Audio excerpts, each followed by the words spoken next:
Okay, bismillahirrahmanirrahim. Assalamualaikum warahmatullahi wabarakatuh. Hai semua, selamat pagi. Salam sejahtera. Kami bersiaran daripada Pusat Pengeluaran Benih Kelapa, Jabatan Pertanian, Bahagian Pembangunan Industri Tanaman, Lekir, Perak. Okay, selamat datang. Semua yang tengah bersama dengan kami secara maya, boleh sama-sama like dan juga share supaya lebih ramai dapat manfaat daripada sesi perkongsian ilmu pada pagi hari ini, pada pagi inilah.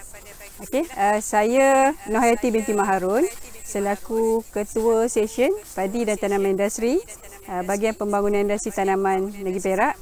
So sebagaimana tuan-tuan tengok, kami berada di Blok C, Pusat Pengeluaran Benih Matak, Jabatan Pertanian, dan bersama dengan saya adalah Ketua Pusat Pertanian Lekir, iaitu Cik Syukri, Cik Muhammad Syukri binti Syilan, dan bersama saya juga Puan Siti Haslina selaku pegawai yang in charge untuk segala urusan yang berkaitan dengan ladang pusat pengeluaran ataupun blok pengeluaran benih matak. Dan Puan Siti Nur Fazilah juga daripada yang menyokong fungsi utama di Pusat Pertanian Lekir ini, khusus untuk bahagian nursery dan juga edaran-edaran segala perkara yang berkaitan dengan pengurusan nursery semayan dan sebagainya lah. Okey, terima kasih tim. Dan belakang sana tu ada bahagian yang menyokong segala perjalanan urusan pengeluaran benih kelapa, khususnya di Pusat Pertanian Lekir ini. Kita ada tim yang terlibat dengan imaskulasi, kita ada tim yang terlibat dengan pendebungaan, kita ada yang terlibat untuk pengurusan tanaman yang lain, dan juga pengurusan di tapak semai. Ada pengkhususan masing-masing lah. Kita disokong oleh 22 pekerja kontrak yang di bawah Jabatan Pertanian. Okey, kita sekarang ni kita fokus kepada tanaman kelapa, tanaman pelbagai guna yang kita sebutkan daripada hujung ke tanah ataupun daripada hujung pucuk ke bawah ke tanah. Dia tak ada satu pun kegunaan yang tak ada guna. Dia pelbagai guna. Daripada daun dia, daripada batang dia boleh buat perabot, buah dia dah tentulah daripada muda sampailah ke tua, dia ada kegunaan yang pelbagai lah untuk tanaman kelapa ya. So hari ni kita fokus dengan teknik penghasilan benih kelapa matak. Kenapa kita pilih tajuk penghasilan kelapa matak ni? Dalam pengisian untuk teknik penghasilan kelapa matak tu ada perkara-perkara yang kami nak kongsikan. Mungkin ada yang sebelum sesi live ni berjalan, ada beberapa soalan-soalan yang paling utama sekali adalah kat mana nak dapatkan benih matak, ya? Kenapa kena tunggu lama untuk dapatkan benih matak? So hari ni kami kongsikan dia punya cerita dia, apa yang terkandung sepanjang 18 bulan proses pengeluaran benih kelapa matak. Sebab itulah dari segi pengeluaran dia, dari segi nursery ataupun pihak-pihak syarikat-syarikat yang berminat untuk mengeluarkan benih kelapa matak ni sangat-sangat kurang. So untuk info, sesiapa yang bersama dengan saya secara maya ini, perlu diingatkan, tuan-tuan kena faham dan kena dalam Malaysia ni, kita ada, seluruh Malaysia kita ada 3 pusat pengeluaran benih matak sahaja di bawah Jabatan Pertanian. Yang pertama di Sabah Nun sana, tapi pengeluarannya adalah untuk kegunaan dalam Borneo itu sendiri ataupun di Sabah itu sendiri. So untuk semenanjung Malaysia ni, kita hanya ada 2 pusat pengeluaran benih kelapa matak. Yang pertama adalah di Pagoh, itu kita panggil Kak Long kami lah. Yang kedua di sini, Pusat Pertanian Lekir. So kita baru bermula dengan pengeluaran benih matak ini daripada tahun 2015 sebagai kita punya trial lah. 2015 tu untuk kami membangunkan kepakaran dari segi pegawai dan juga pekerja yang terlibat. Okey. Dan untuk info juga, benih kelapa matak ni tak terdapat di mana-mana nursery dekat luar sana. So kalau ada nursery ataupun pihak-pihak yang claim mereka ada mengeluarkan ataupun menjual benih kelapa matak, itu kita boleh katakan, kita boleh ragui kesahihan dia ataupun boleh ragui ketulinan dia lah, ya. Macam mana nak dapatkan kelapa mata? Memang kita akui pengeluarannya agak terhad berbanding dengan demand yang terlalu tinggi. So saya nasihatkan untuk yang berminat, betul-betul berminat dengan kelapa mata ni, untuk berdaftar dengan Jabatan Pertanian. Walaupun tempoh queue-nya tu mungkin mengambil masa, tapi kita ada beberapa langkah-langkah untuk memastikan perjalanan projek di daerah-daerah ataupun di peringkat petani-petani tidak terganggu dengan kita membekalkan benih-benih kelapa selain daripada matak sebelum benih kelapa matak yang sesuai untuk diedarkan kepada petani lah. Okay. Saya untuk perjalanan sesi selama 1 jam ni lebih kurang, saya akan mulakan dengan pengenalan ataupun takrifan apa yang terlibat untuk proses pengeluaran kelapa matak ini, benih kelapa matak, dan slot yang kedua kita akan terus ke demonstrasi demonstrasi untuk teknik imaskulasi dan juga pendebungaan di pokok. Kita akan kongsikan bersama apa aktiviti yang terlibat untuk imaskulasi dan juga pendebungaan sehinggalah ke macam mana kita proses di tapak semai. So kita bawa sinat ataupun biji buah kelapa tua yang sesuai untuk dijadikan benih sehinggalah ke peringkat sesuai untuk diedarkan. Apa proses yang berlaku, penakaian dan sebagainya, macam ni kita nak pastikan benih kelapa matak yang dikeluarkan kepada pengusaha-pengusaha ataupun mereka yang berdaftar dengan Jabatan Pertanian adalah benih yang tulen, vigorous ataupun cergas dan yang pastinya berhasil tinggi. Okey, so kita tengok satu-satu apa yang dari segi takrifan supaya kita sama-sama faham apakah yang terlibat dalam aktiviti pengeluaran proses pengeluaran kelapa matak ya. So macam mana kelapa matak ni terhasil, benih kelapa matak ni terhasil, kita ada dia punya kelapa matak ni sejenis hybrid F1. So dia mesti ada dia punya parent dia ataupun induk dia, ataupun bahasa mudahnya dia ada mak dia ada pak dia. So mak dia adalah daripada kelapa MYD, kelapa Malayan Yellow Dwarf. MYD, kalau kita tengok pokok yang ada dekat belakang saya ni adalah pokok induk MYD. So di lekir ni kita bagi fokus kepada pengeluaran ataupun pengeluaran kelapa matak daripada induk MYD. So kita tengok dia punya saiz buah dia sebegini rupa dan ini dia punya kerata rentas, boleh tengok dia punya ketebalan isi dia macam mana. So ini adalah mayang kelapa MYD. Ataupun kalau tak ada MYD, kita boleh guna kelapa atau pokok induk daripada jenis kelapa MRD ataupun Malayan Red Dwarf. Kalau tadi yellow kuning, buah dia warna kuning. So yang ini pula adalah MRD, merah ataupun dia nampak macam warna orange sikit kan, kuning kemerahan macam tu. So kita boleh tengoklah perbezaan dia. Kalau tengok buahnya memang kecil saja. Ada yang kata kelapa matak buah benih dia mesti besar. Sama juga dengan apa saja benih sekalipun lah, saiz seed nut yang digunakan ataupun saiz kelapa yang digunakan tu tidak menentukan penghasilan yang akan terhasil, penghasilan buah yang akan terhasil nanti. So sama ada MYD ataupun MRD. So kalau kata ada nursery dekat luar menjual kelapa matak, tuan-tuan boleh tanya apakah induk yang digunakan. Kalau kata tanya induk yang digunakan tu pun dia nganggur kat kita. Dia tak tahu induk tu apa. Itu kita boleh kerat jari yang kelapa matak yang dijual itu adalah tak tulen. Okey, yang ni cerita mak dia sama ada MYD ataupun MRD. Sekarang ni adalah dia punya parent jantan dia, tak nanan jenis tak nanan. Tak nanan kalau mak dia MYD, MRD ni adalah jenis rendah. Kalau tak nanan ni jenis tinggi. Kalau tuan-tuan tengok saiz yang ni lebih kecil dikahwin dengan saiz ini lebih besar.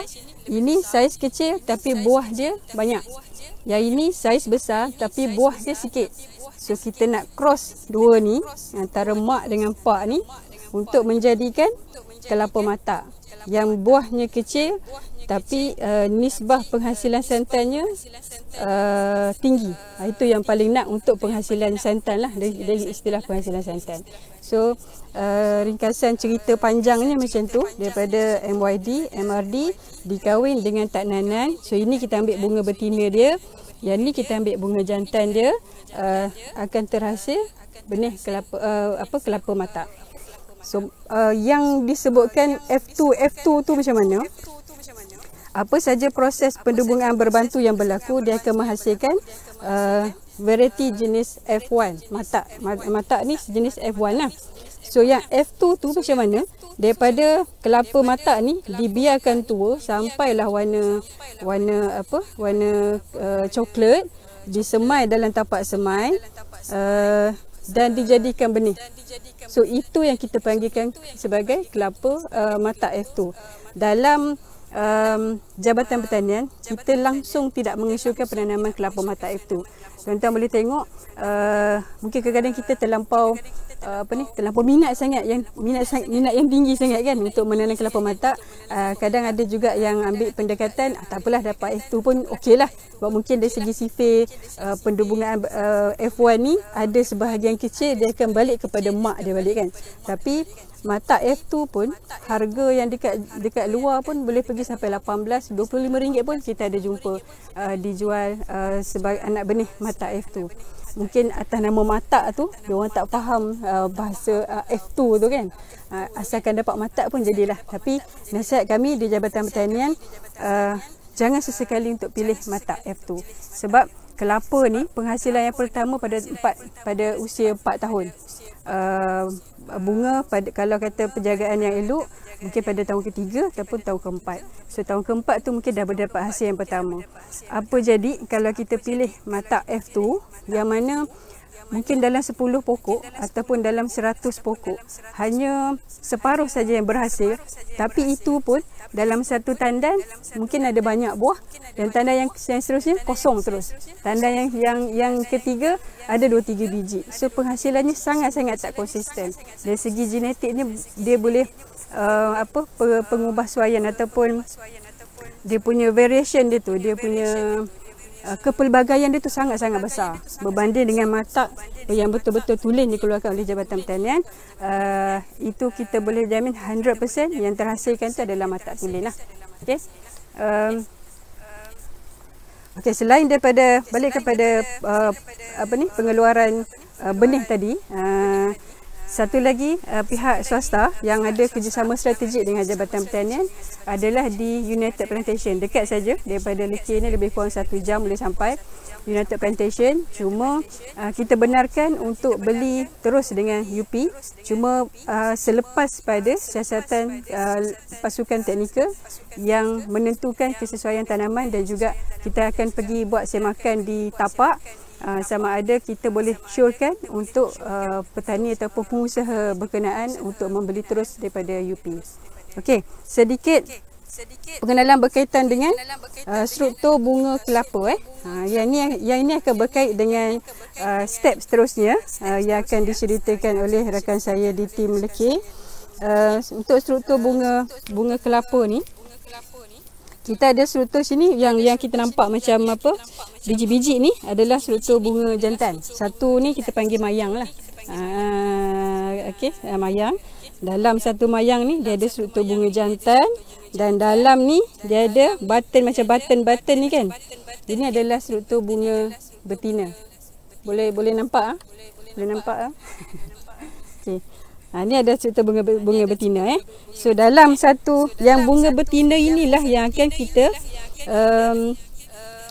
kita jaga betul-betul untuk kita pastikan dia tumbuh besar, untuk seterusnya diambil untuk dijadikan sebagai benih, semayang benih nantilah. So dalam satu mayang ni dia boleh ada sampai 30 biji, 30 bunga betina, 30 button ni. Tapi 30 biji ni pun di peringkat awal, dia mungkin akan di akhir nanti kemungkinan dia akan tinggal 5, 6, 7. So bergantung kepada pelbagai faktor lah, kejayaan pendebungaan dan juga macam mana pengurusan tanaman selepas pada pendebungaan. So faktor kesuburan pokok adalah sesuatu yang perlu diambil kira untuk memastikan kejayaan pengeluaran benih kelapa mata atau apa sahaja benih berada di tahap yang maksimum lah. Okey, kita ke next slot kot ya. Okey ya, kita akan terus ke macam mana kaedah untuk kita buat emaskulasi dalam pengeluaran benih kelapa mata. So, seterusnya kita akan tengok di pokok yang sama macam mana tahap-tahap yang sesuai ataupun keadaan bunga betina yang sesuai untuk dibuat pendebungaan berbantu ya. Okey, saya terus kepada rakan saya daripada yang Ketua Pusat Pertanian Lekir iaitu Cik Syukri untuk menceritakan teknik emaskulasi dan juga pendebungaan untuk menghasilkan benih kelapa mata. Okey, Assalamualaikum dan salam sejahtera. Terlebih dahulu terima kasih kepada Puan Hayati di atas penerangan sebentar tadi. Okey, seterusnya dalam masa saya akan menceritakan bagaimana proses untuk kita buat emaskulasi dan saya punya tim seorang lagi akan menceritakan mengenai untuk proses pendebungaan. Jadi untuk proses emaskulasi, iaitu apa itu emaskulasi ialah kita membuang bunga jantan pada pokok kelapa lah. Okey, ini contoh seludang. Seludang ini dikatakan sesuai untuk buat proses emaskulasi.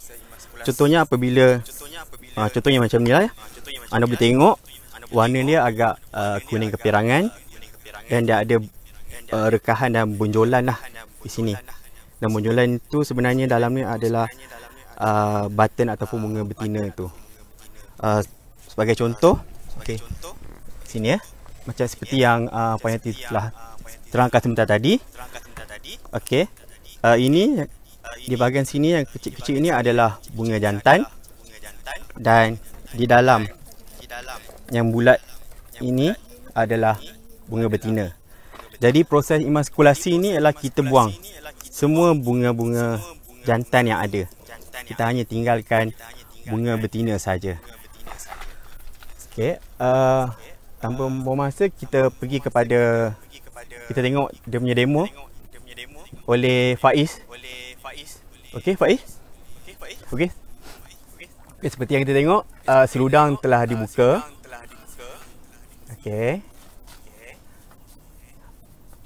So alat yang akan digunakan ialah pisau dan juga sketius. So sekarang ni pisau kita gunakan untuk buang seludang yang ada.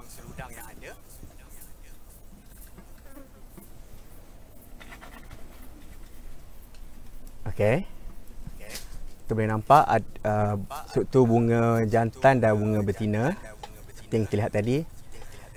Kita akan menggunakan sketius untuk membuang semua bunga jantan.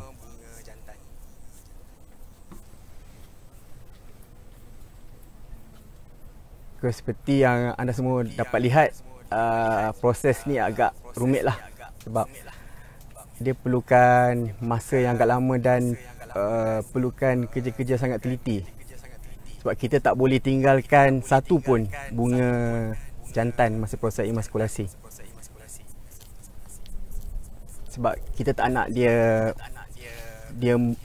pendebungaan sendiri berlaku pada ketika itu.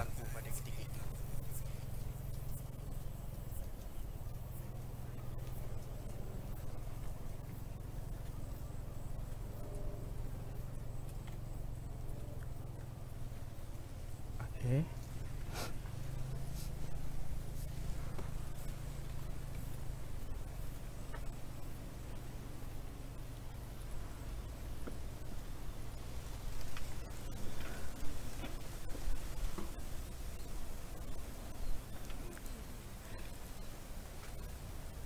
Jadi kalau kita boleh tengok tangkai bunga jantan tu selalunya bilangan dia dalam 20 lebih kurang 30 ke 35 lah.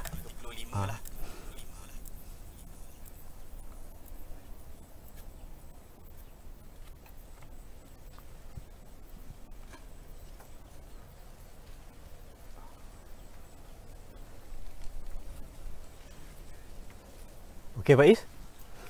Okey, kalau kita tengok kalau untuk sekarang ni Faiz tengah buang lagi mana-mana baki-baki atau lebihan bunga-bunga jantan yang tertinggal. Dia ada berdekatan dengan button ataupun bunga betina pada mayang tu. Okey.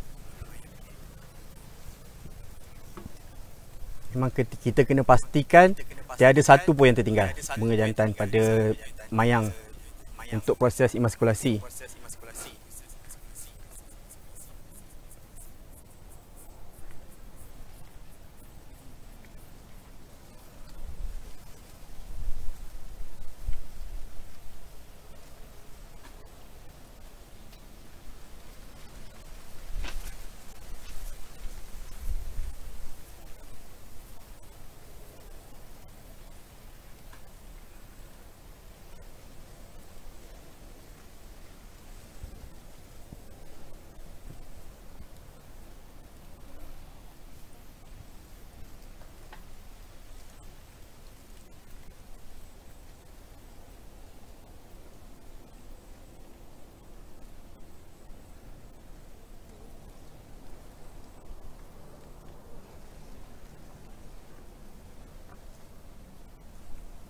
Okey, kalau anda semua lihat untuk satu mayang sahaja berapa banyak masa yang diperlukan ya.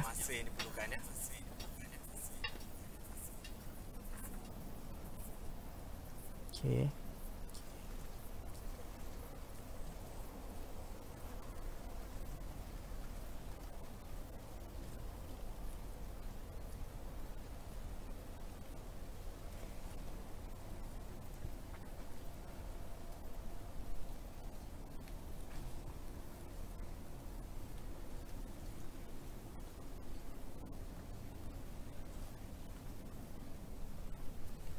Okey. Selepas itu, selepas dah kita lihat semua ada bunga jantan. Selepas ada bunga jantan setelah dibuang, kita akan rekodkan bilangan bunga betina yang ada.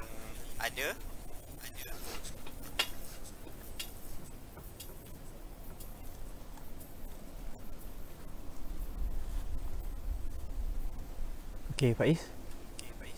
Sudah?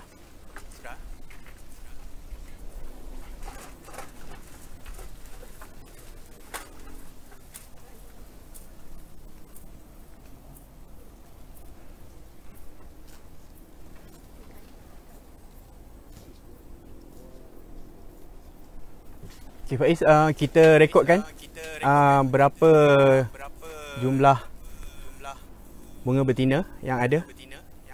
Okey, kalau tuan-tuan boleh lihat, kita akan tulis mulai daripada atas tu tarikh hari ini, dan kemudian di bahagian bawah ialah berapa bilangan button ataupun bunga betina yang ada pada satu mayang tu, dan seterusnya nama pekerja yang membuat emaskulasi. Okey. Okey, itu saja untuk proses emaskulasi, dan seterusnya saya akan pas kepada Puan Siti Aslina untuk menerangkan mengenai pendebungaan. Okay, Assalamualaikum, selamat pagi. Okay, saya Siti Aslina binti Muhammad Alias, selaku pegawai yang menguruskan ladang dan menjalankan aktiviti pendebungaan kelapa.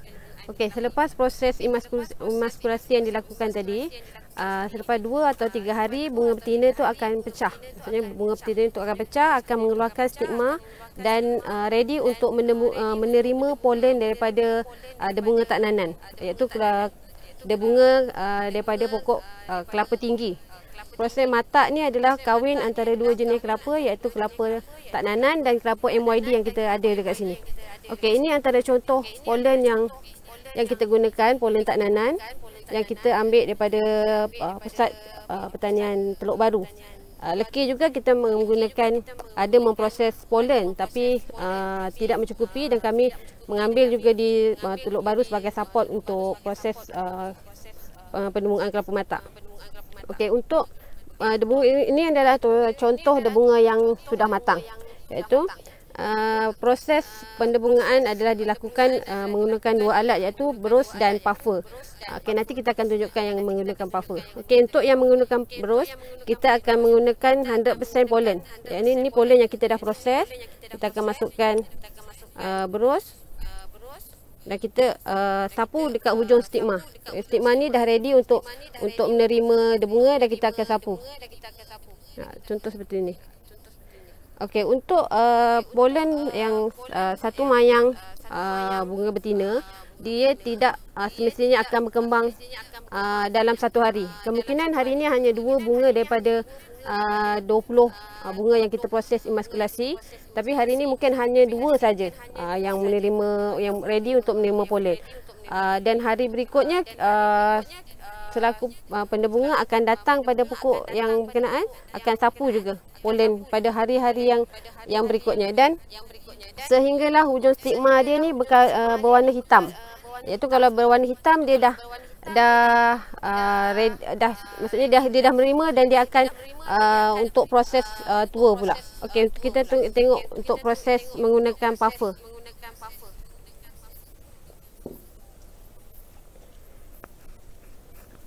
Okey, di situ ada contoh bunga yang sudah ready untuk menerima debunga. Untuk pendebungaan menggunakan puffer, kita menggunakan nisbah telkom atau bedak dan debunga, iaitu 1:9.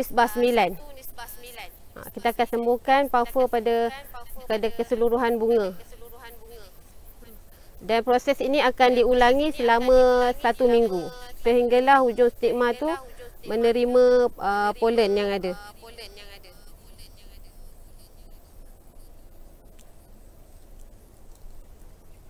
Okey. Setelah proses polinasi, bunga yang menerima pollen akan kekal menjadi buah tua sehingga proses 12 bulan, 11 hingga 12 bulan.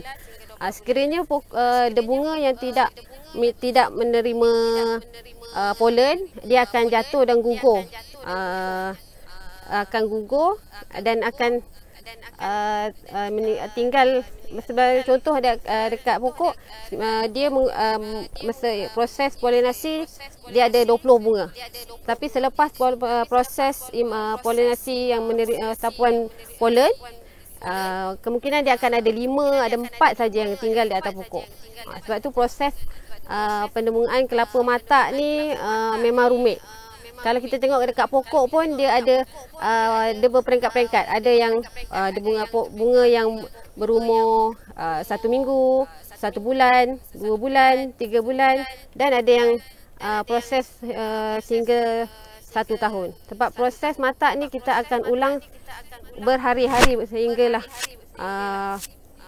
sehinggalah program matak ni berakhir. Okey, untuk pemilihan buah tua matak. Okey, ini adalah contoh buah tua matak yang berumur 11 hingga 12 bulan yang kita ready untuk bawa ke nursery.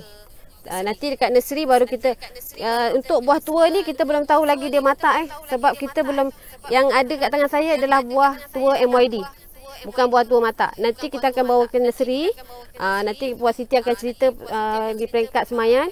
Dia dah tumbuh shoot, tunas, baru kita tahu matak. Sekarang ni yang berada dekat ladang pendebungaan dan berada pada saya ni adalah benih MYD. Okey, untuk proses semayan kita akan dilakukan oleh Puan Siti sebentar lagi. Okey, untuk proses imaskulasi setakat ini saja. Okay, terima kasih. Assalamualaikum warahmatullahi wabarakatuh. Terima kasih Puan Hayati. Saya Siti Nurfazilah binti Hassan, pegawai yang terlibat secara langsung dalam penerimaan kelapa yang matang yang sesuai untuk disemai ke nursery. Okey, daripada yang kita sedia maklum tadi, kelapa yang telah yang berlakunya pendebungaan silang melalui proses selama 11 hingga 12 bulan untuk dia matang. Okey. Proses 11 ke 12 bulan tu, bila dia matang, kita memastikan benih yang kita terima di nursery kelapa tu cukup matang, iaitu ciri-cirinya adalah kelapa berwarna keseluruhannya berwarna coklat lah. Jadi coklat, dan kita pastikan benih berkualiti, berpuncang, bebas daripada penyakit. Okey, dan itu kita buat semaian lah di nursery. Okey, kelapa yang kita buat semaian di nursery, kita akan semai di atas media pasir. Di atas media pasir dalam tempoh 4 bulan. Okey. Dalam 2 minggu kita dah boleh nampak kita punya semaian mula mengeluarkan tunas di sini. Okey, dalam tempoh itu, dalam tempoh semasa penyemaian 3 ke 4 bulan, kita dah boleh mengenal pasti ciri-ciri kelapa matak itu sendiri.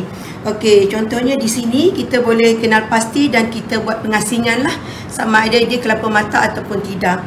Okey, jadinya bila kita melalui proses pengasingan, kita akan membuang, okey, kita akan membuang kelapa yang contohnya menakai kelapa yang kurang sihat, benih yang kurang sihat, berpenyakit.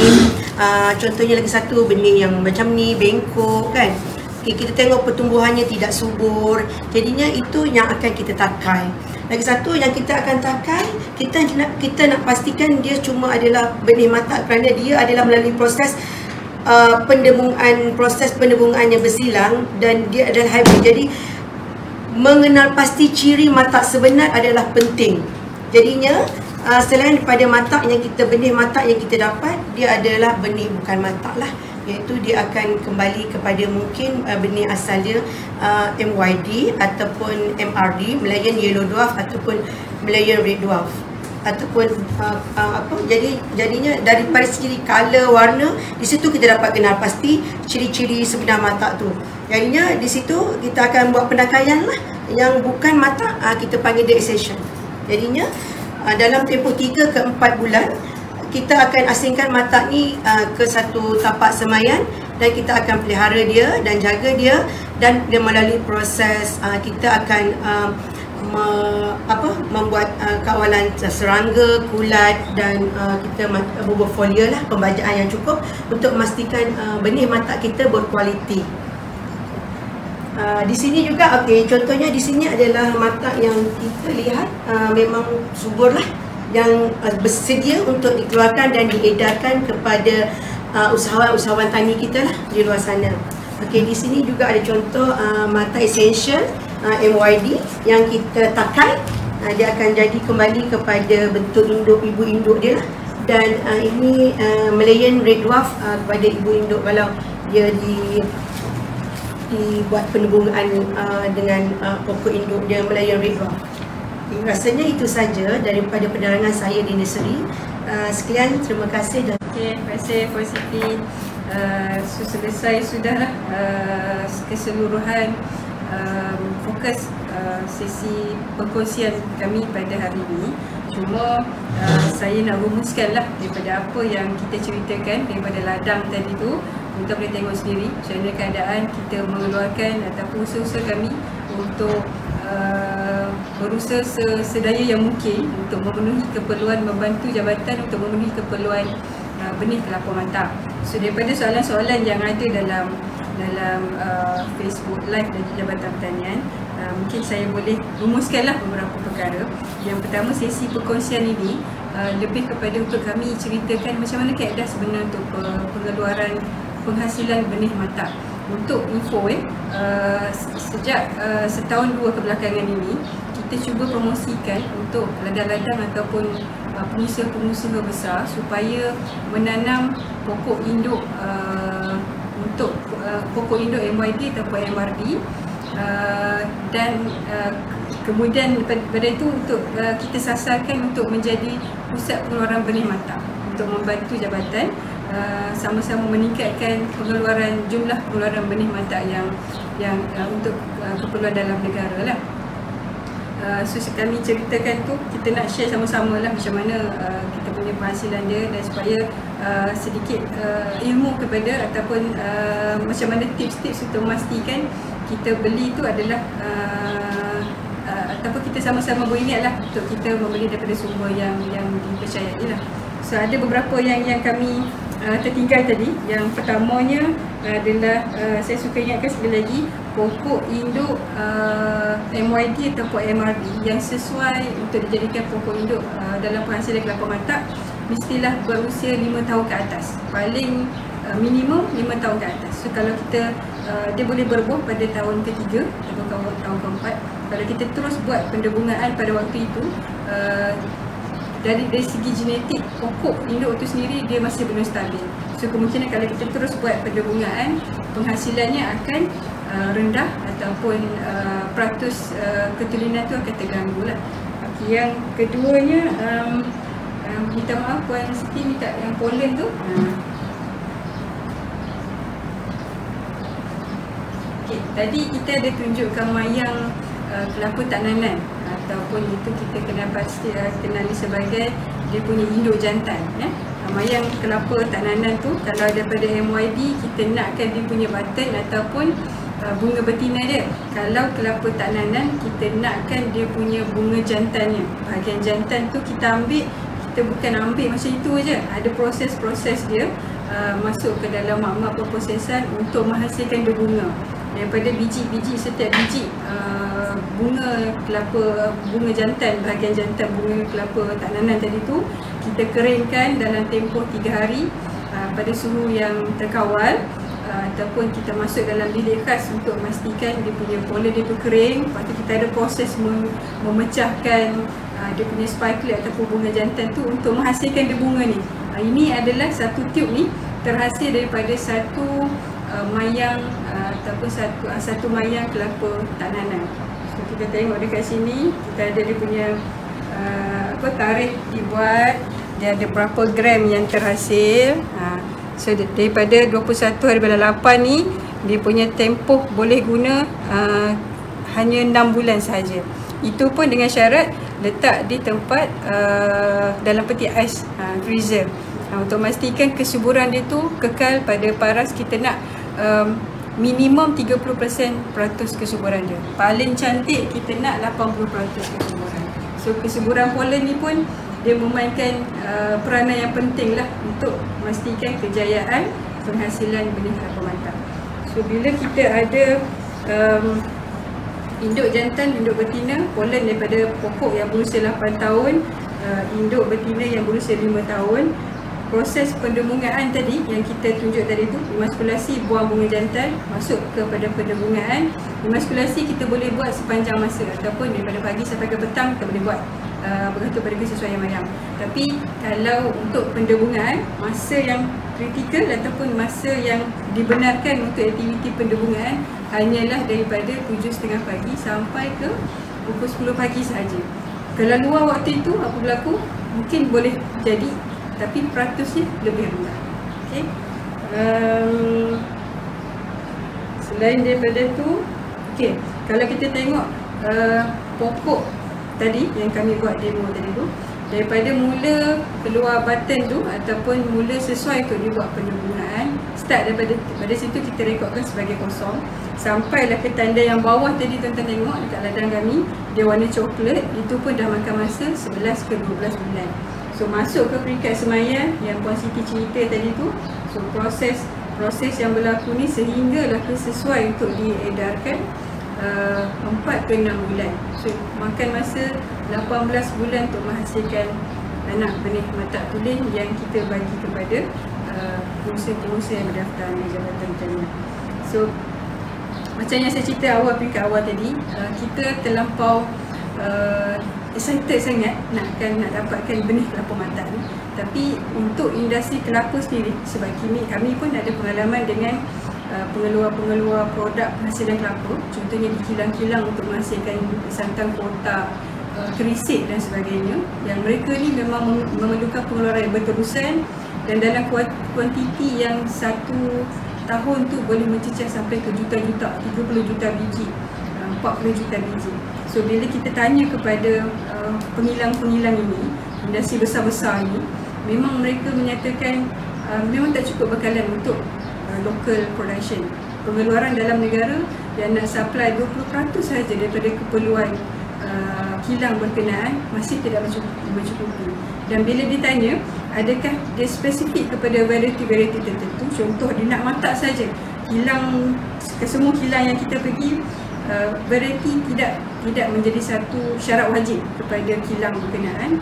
Dia kata asalkan dapat ada benih kelapa tua yang saiznya ada grade yang tertentu, minimum 800 gram sahaja. So maksimal tu dia boleh pergi sampai ke 1.5 kilo. So kalau 800 gram sahaja minimum saiz yang diperlukan oleh kilang. Jadi kalau kata kita tanam MYD tadi pun yang induk kepada mahtak tu pun tidak memberikan satu kerisauan kepada penanam untuk nak salurkan pasaran tu ke mana. Sebab memang ada yang mempersoalkan kita bagi benih kelapa MYD, MRD, saiz dia kecil, apa nak buat kan? Tapi sebenarnya ada demand yang untuk pengeluaran kelapa untuk ketua. Ya? Sama juga kalau untuk jenis kelapa, kalau dijual dalam bentuk kelapa muda, kalau kita tengok kepada industri, dia tak tanya pun variety apa kan. Paling tidak pun antara pandan ataupun lain-lain kelapa. So kalau kata tak adalah kata kelapa contoh kalau masuk ke pasaran mahtak untuk kelapa muda, dia memberikan satu harga special ada. Pandan sekalipun dengan pengeluaran pandan untuk tujuan kelapa muda, dia punya dari segi saiz tu tidak memberikan satu kriteria utama untuk menentukan harga lah. Macam tu juga kita pernah tengok yang tadi Puan Siti cerita accession tadi tu kan. Ini accession dia? Yang ni yang ni. Accession ni maksudnya satu biji ni juga melalui proses penggabungan berbantu. Maksudnya dia adalah kelapa hybrid, cuma kita tak kelaskan tak kelaskan dia sebagai mahtak kulit lah, tapi dia masih lagi kelapa hybrid. Kelapa accession ni pun kalau dia tanam, kita ada pergi ke estate yang tanam secara besar-besaran. Tanam kelapa accession ni harganya tetap sama dengan harga kelapa mahtak kalau kita dijual untuk muda. So tu saya cerita dari segi ni lah. Sebenarnya selain option, apa option kalau kata tak dapat kelapa mahtak, kita jangan risau sampai kita tahap tak boleh nak tanam kelapa. So banyak lagi variety kelapa yang kita boleh pilih untuk ditanam di kebun-kebun ataupun di ladang-ladang kita lah. So ada lagi ke positif yang tertinggal? So, saya rasa itu sajalah perkongsian daripada kami di bahagian pembangunan industri tanaman negeri Perak, spesifik di Pusat Pertanian Lekir. So harapnya apa yang kami kongsikan pada hari ini dapat memberikan sesuatu manfaat lah kepada tuan-tuan dan puan-puan. Tak banyak pun, sikit untuk kita sama-sama kongsi. Yang penting menjadi panduan lah kepada tuan-tuan dalam memilih benih kelapa untuk ditanam di kebun masing-masing. So terima kasih. Assalamualaikum warahmatullahi wabarakatuh.